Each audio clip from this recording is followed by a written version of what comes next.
law and order is breaking down. The reason why I think it's breaking down is that we are in a civil war. There have been a lot of people, for one, who have rolled their eyes, shrugged, and said, there's no civil war. Oh my God, Tim, you're so dumb. Dramatic.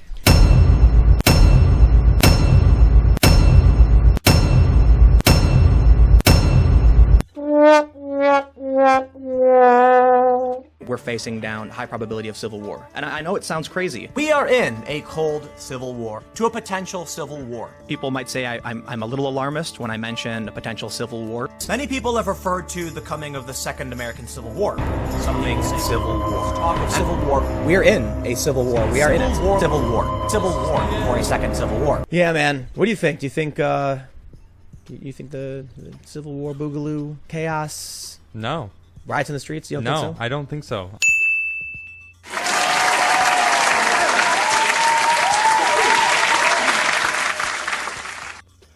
I just want to let you guys know, stop listening to Tim Pool about this Civil War thing, okay? There's not going to be a Civil War.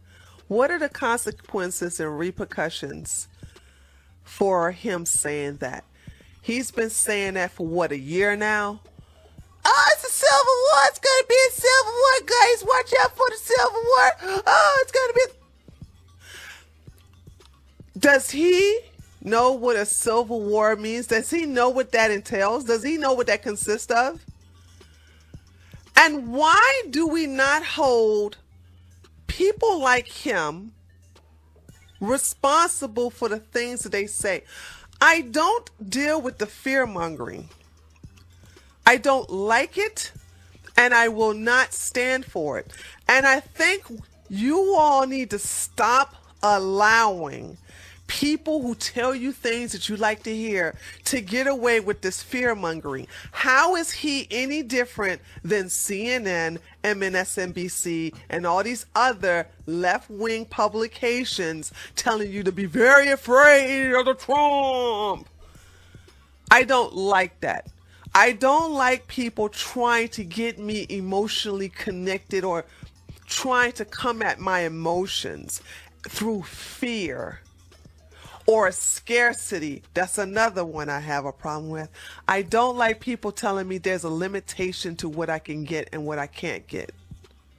I don't like it when there's people telling me, be afraid, be very afraid. I wasn't afraid of the kufi when they first brought it up to everybody's like awareness in February.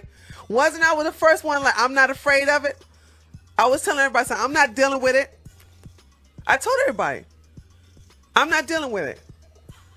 Take my vitamin D, which I have on my desk somewhere.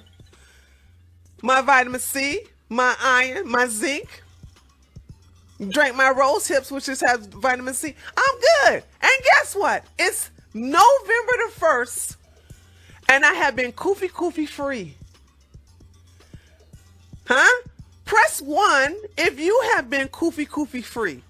I am so proud of that because I built my immune system. I didn't get all into the kufi scare. Oh no, the cases. I didn't do all that stupidity with the whole diaper on my face thing. I didn't do a lot of that stuff. Look at that. Look at all the ones. Yay. See? I'm clapping. I'm giving you guys a clap. Congratulations. Congratulations. Don't let them scare you with this. He who instills fear in you is the one who can control you. Never forget that. If you are afraid of someone or something, that someone or that something can control you. Do not, my taters, allow anyone to instill fear in you. And I don't like it when people get all crazy, all right, with Tim Pool and him saying, it's going to be the Civil War, it's going to be the Civil. First of all, do you know I'm in Georgia and I have yet to see any kind of, what war, what Civil War? all of the nonsense that we see down here in the South comes from Democratic cities like Portland, Seattle, Kenosha, Minneapolis, D.C., New York. They're not in the South. So I'm sorry. I do believe the South had to be involved in the Civil War, right? I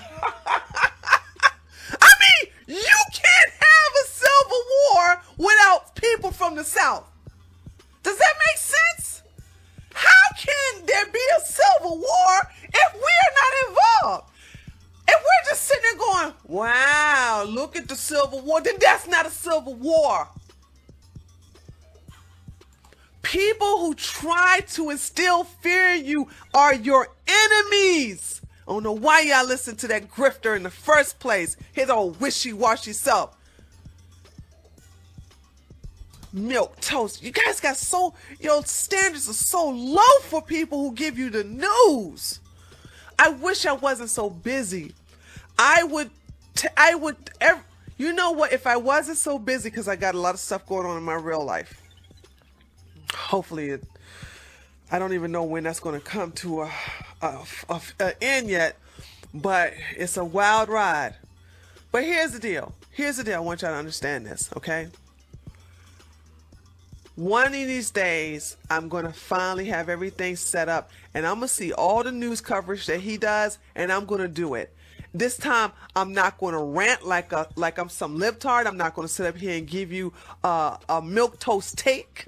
I'm going to be on the firm side of the right, and I'm not going to be like, ooh, the Civil War.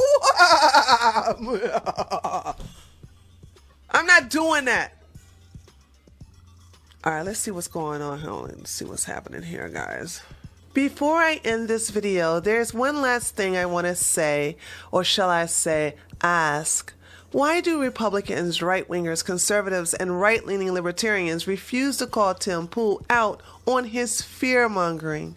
The only person who I have seen address his Civil War nonsense is Sticks, and I want to give him credit for doing that because it seems like the rest are afraid to speak up about it. If I, as a black woman, will not allow the left to use fear-mongering techniques like be afraid of the cops because they consider it against the law to drive while being black, or the evil systemic racism monster is going to come get you, or vote for Joe Biden because Trump's going to abolish the 13th Amendment. They say these things to have influence over me and other black people to control us. And like I said before, if someone is trying to instill fear into you, they're trying to control you. And people who live in fear can be easily controlled. And the Koofy Koof is a perfect example of just that. I have zero respect for lefties doing it, and the same goes to grifting millionaires like Tim Pool. Just because he used to be a skateboarding, beanie-wearing libtard who's now spewing milquetoast conservative talking points, we're supposed to let this fear-mongering of his slide? When this so-called Civil War does not materialize, then what? How will he be held accountable? And let's be honest, he won't. We'll all be happy that Trump got reelected. We'll be dancing in glory, celebrating, clowning the left as we chant, ha ha, you got 4 more years of Trump, baby. And most will soon forget about Tim Pool's doom and gloom failed prediction about a civil war. But trust me, I won't. Believe that. This is Tree from treeoflogic.com. Please like this video and share it. Also, if you have not subscribed to my channel, what you waiting for, man? Go ahead and subscribe, and I'll see you all next time. Later, taters.